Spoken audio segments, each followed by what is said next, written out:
Hello.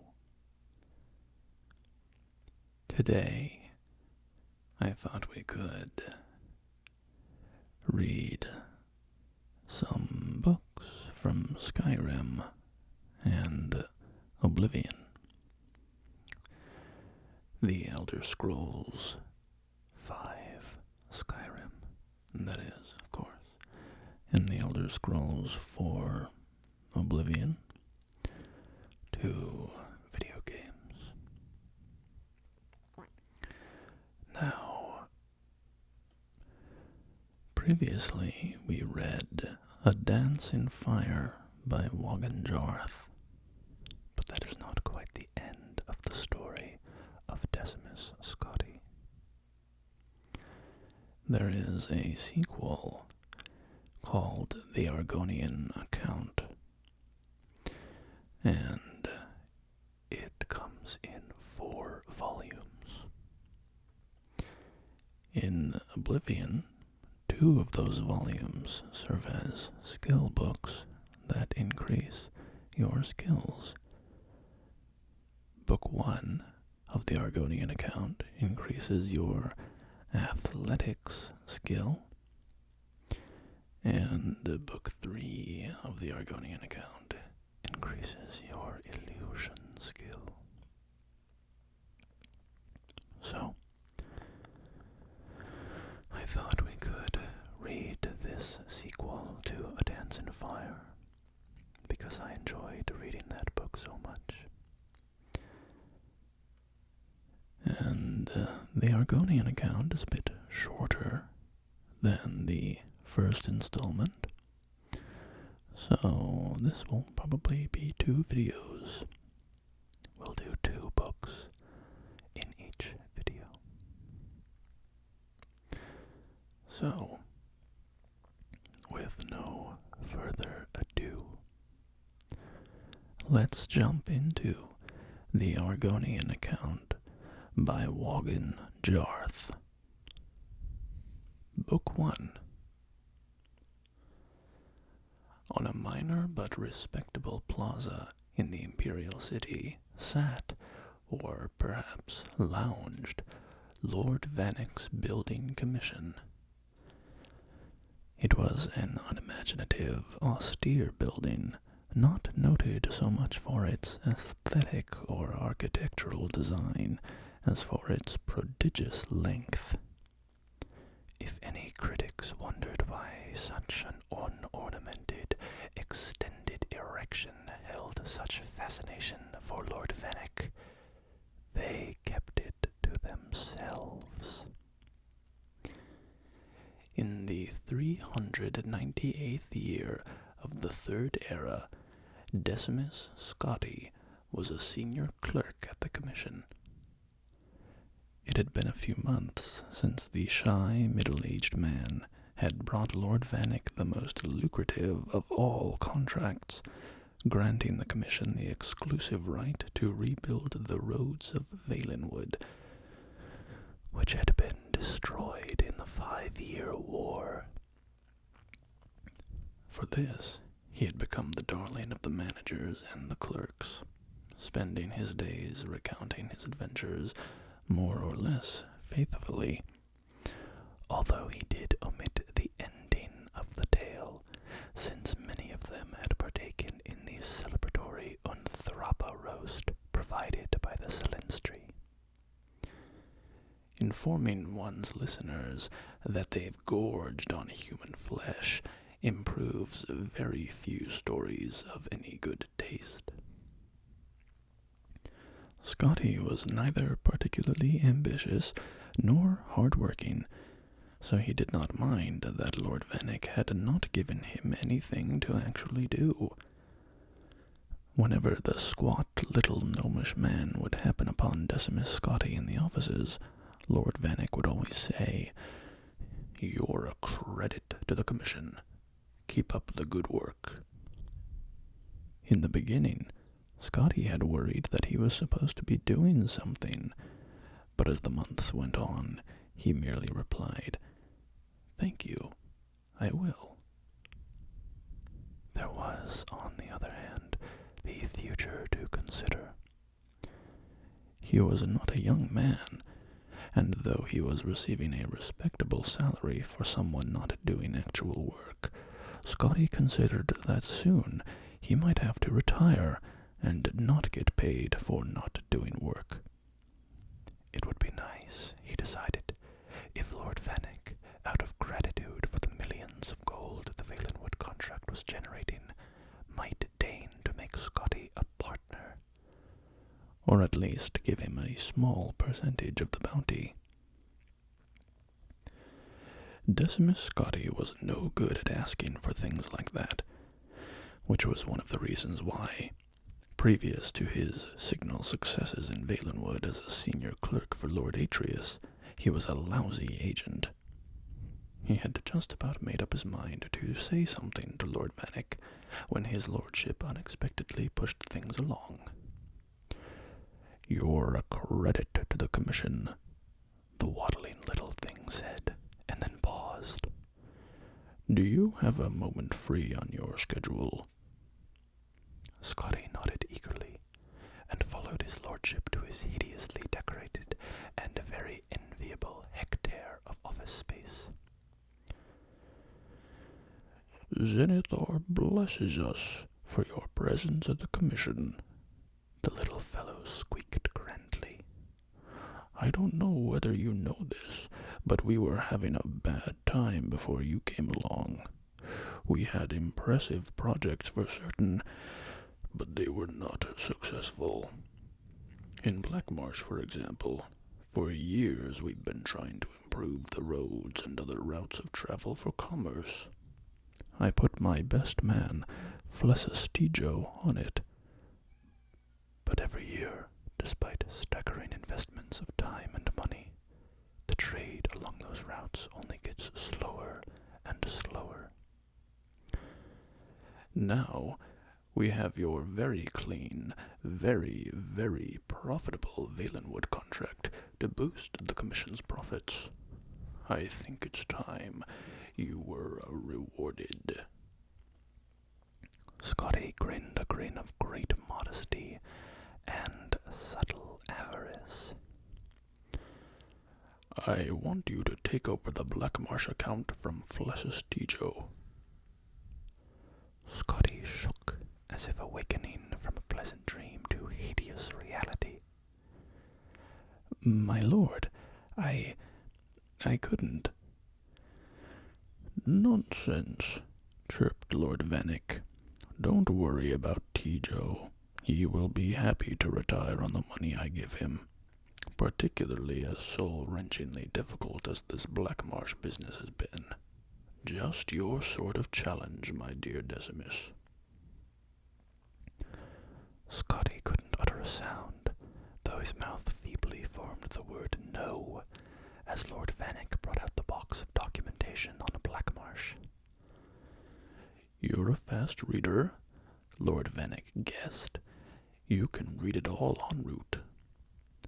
"En route to Black Marsh, of course," the tiny fellow giggled. "You are a funny chap. Where else would you go to learn about the work that's being done and how to improve it?" The next morning, the stack of documentation hardly touched, Decimus Scotty began the journey southeast to Black Marsh. Lord Vanek had hired an able-bodied guard, a rather taciturn red guard named Malik, to protect his best agent. They rode south along the Nibbin, and then southeast along the Silverfish, continuing on into the wilds of Cyrodiil, where the river tributaries had no names, and the very vegetation seemed to come from another world than the nice, civilized gardens of the northern imperial province. Scotty's horse was tied to Malik's, so the clerk was able to read. It made it difficult to pay attention to the path they were taking, but Scotty knew he needed at least a cursory familiarity with the commission's business dealings in Black Marsh. It was a huge box of paperwork, going back 40 years, when the commission had first been given several million in gold by a wealthy trader, Lord Zellicles Pinos Ravina, to improve the condition of the road At that time, it took 3 weeks, a preposterously long time, for the rice and root he was importing to arrive, half rotten, in the imperial province. Pinos Ravina was long dead, but many other investors over the decades, including Pelagius IV himself, had hired the commission to build roads, drain swamps, construct bridges, devise anti-smuggling systems, hire mercenaries, and, in short, do everything that the greatest empire in history knew would work to aid trade with Black Marsh. According to the latest figures, the result of this was that it took 2.5 months for goods, now thoroughly rotten, to arrive. Scotty found that when he looked up, after concentrating on what he was reading, the landscape had always changed, always dramatically, always for the worse. "This is Blackwood, sir," said Malik to Scotty's unspoken question. It was dark and woodsy, so Decimus Scotty thought that a very appropriate name. The question he longed to ask, which in due course he did ask, was, "What's that terrible smell?" "Slough Point, sir," Malik replied as they turned at the next bend, where the umbrageous tunnel of tangled tree and vine opened to a clearing. There squatted a cluster of formal buildings in the dreary imperial design favored by Lord Vannick's commission, and every emperor since Tiber, together with a stench so eye-blindingly, stomach-wrenchingly awful that Scotty wondered suddenly if it were deadly poisonous.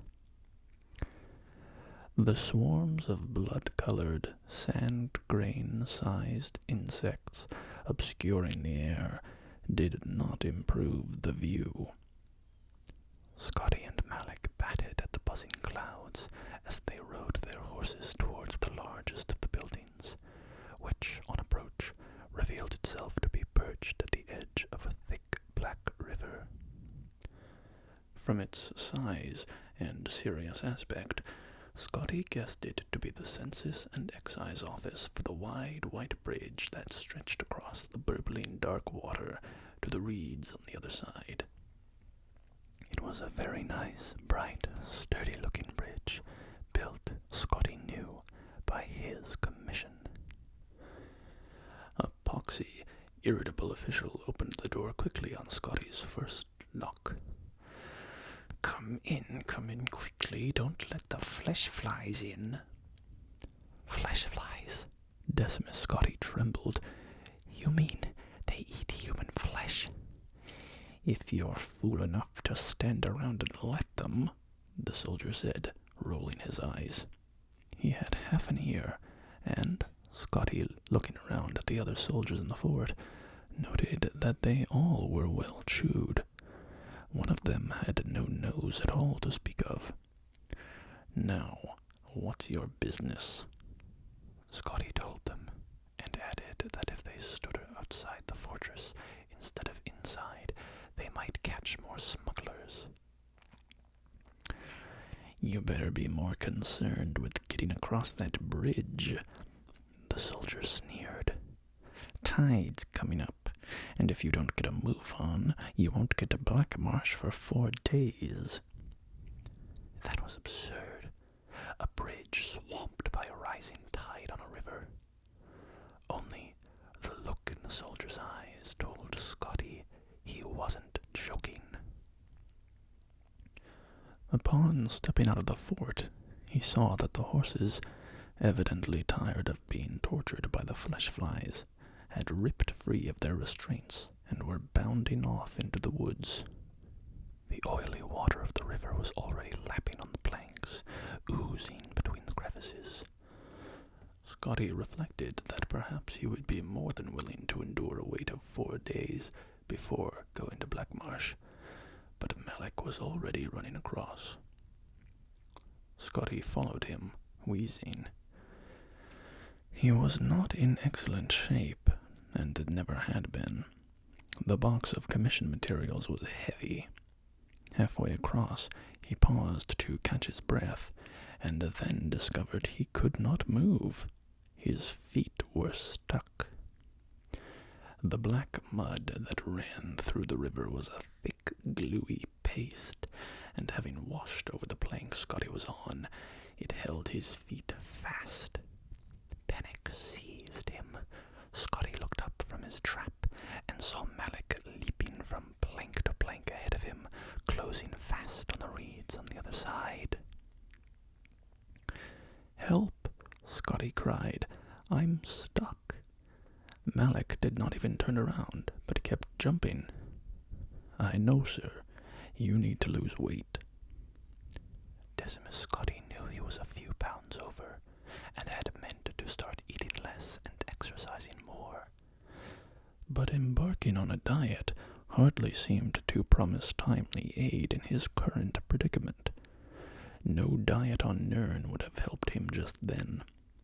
However, on reflection, Scotty realized that the Red Guard intended that he drop the box of documents, for Malik was no longer carrying any of the essential supplies he had with him previously. With a sigh, Scotty threw the box of commission notes into the glop, and felt the plank under him rise a quarter of an inch, just enough to free him from the mud's clutches.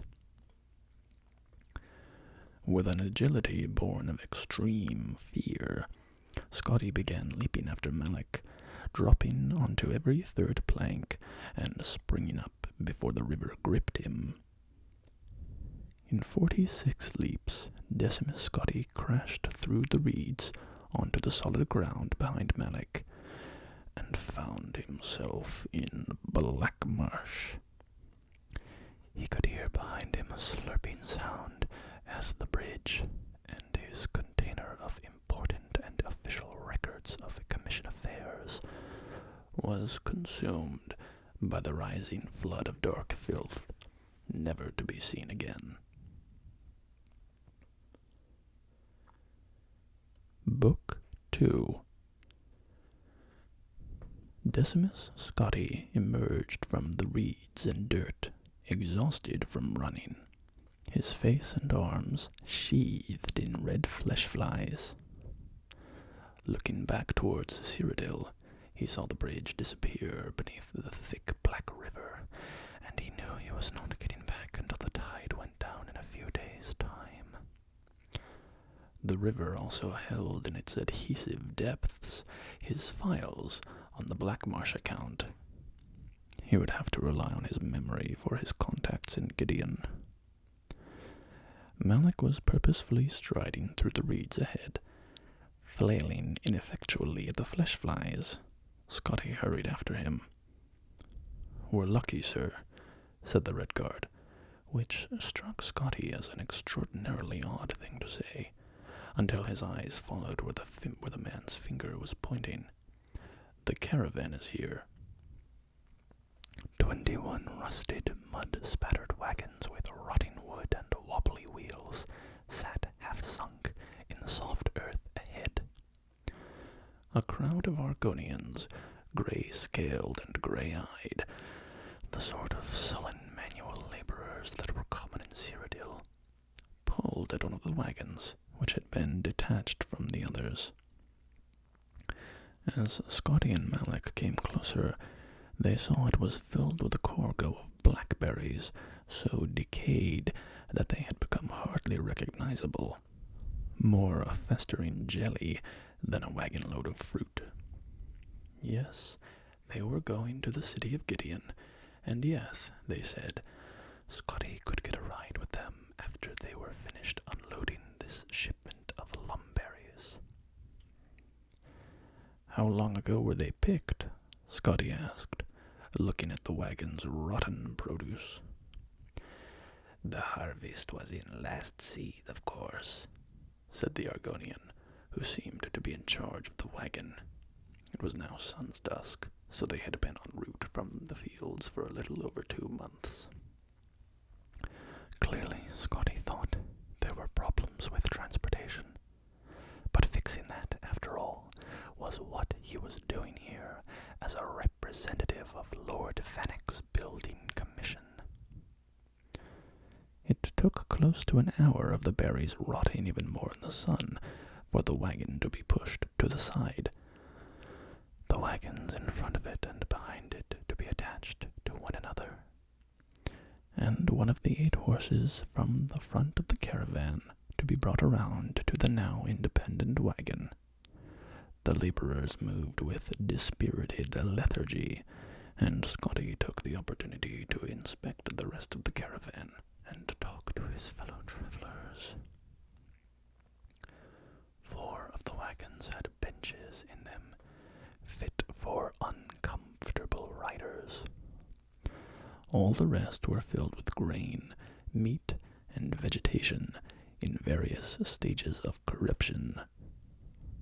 The travelers consisted of the 6 Argonian laborers, 3 imperial merchants so bug-bitten that their skin looked as scaly as the Argonians themselves, and 3 cloaked fellows who were evidently Dunmer, judging by the red eyes that gleamed in the shadows under their hoods.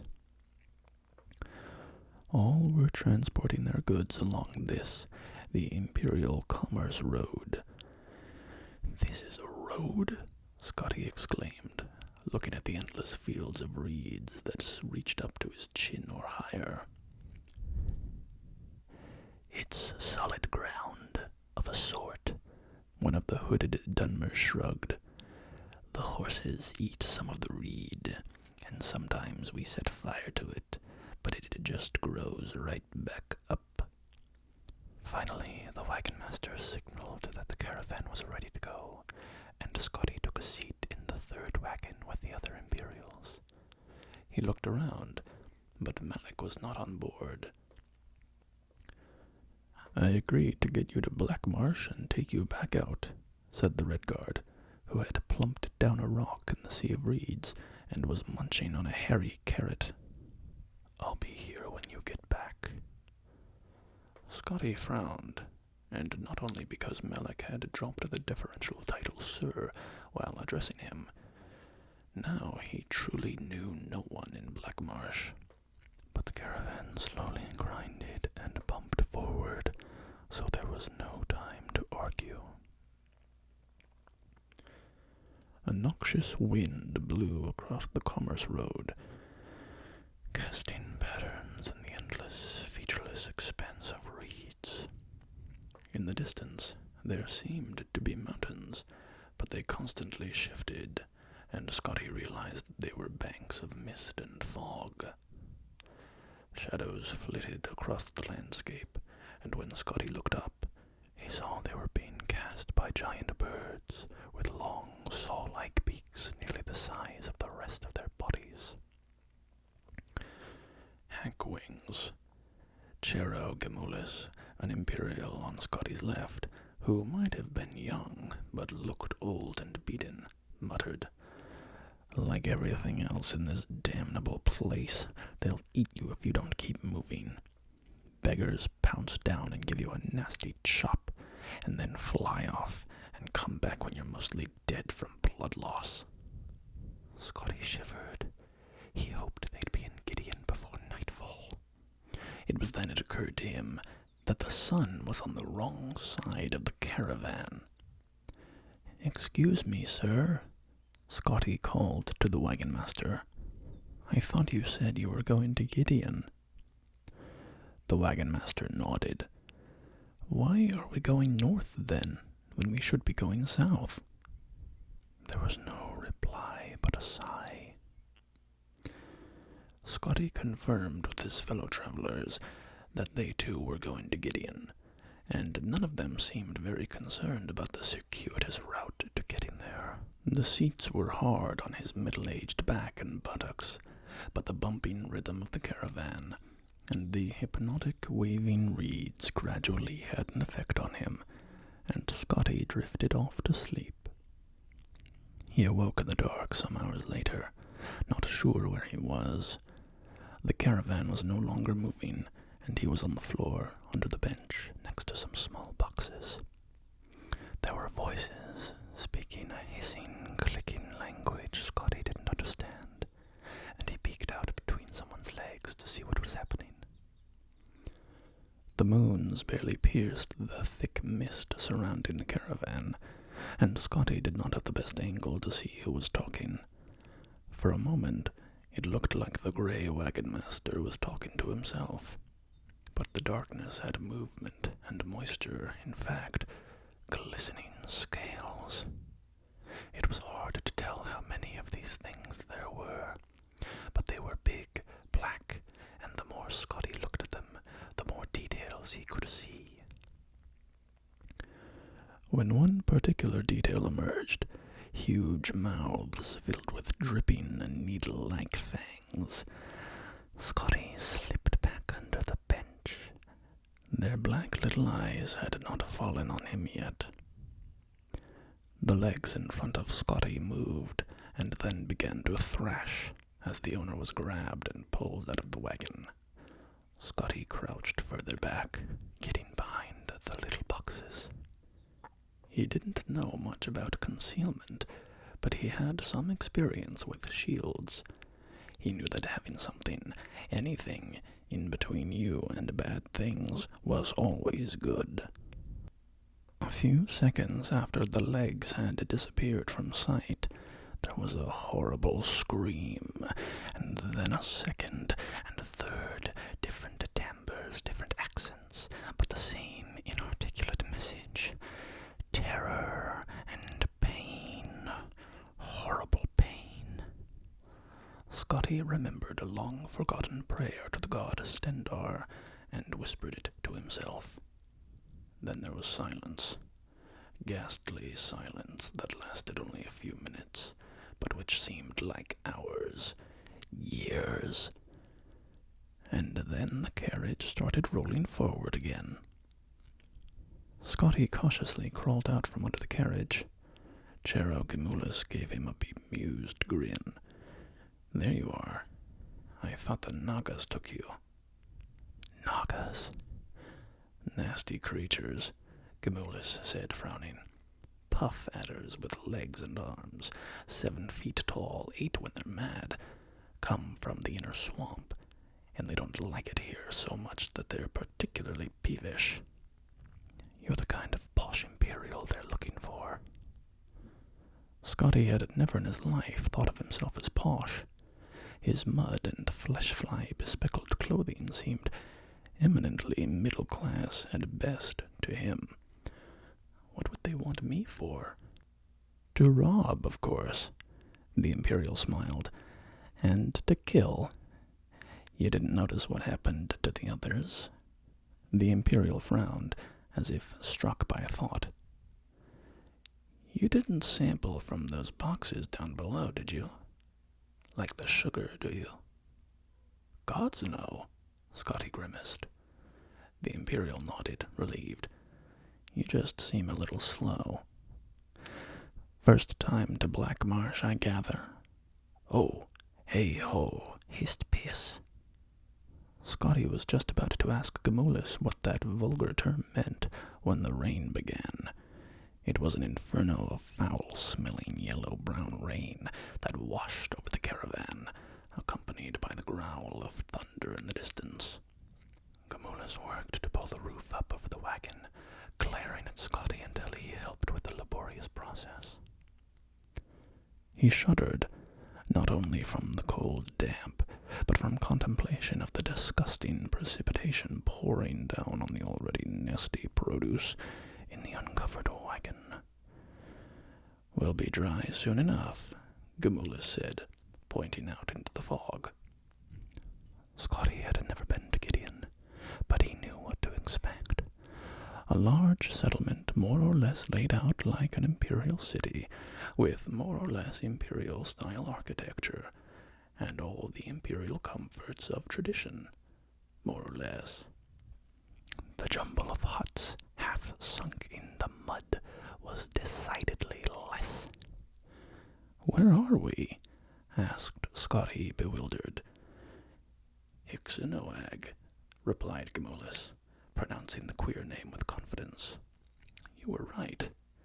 We were going north when we should have been going south. And that will bring us to the end of today's reading. We will return to finish the Argonian Account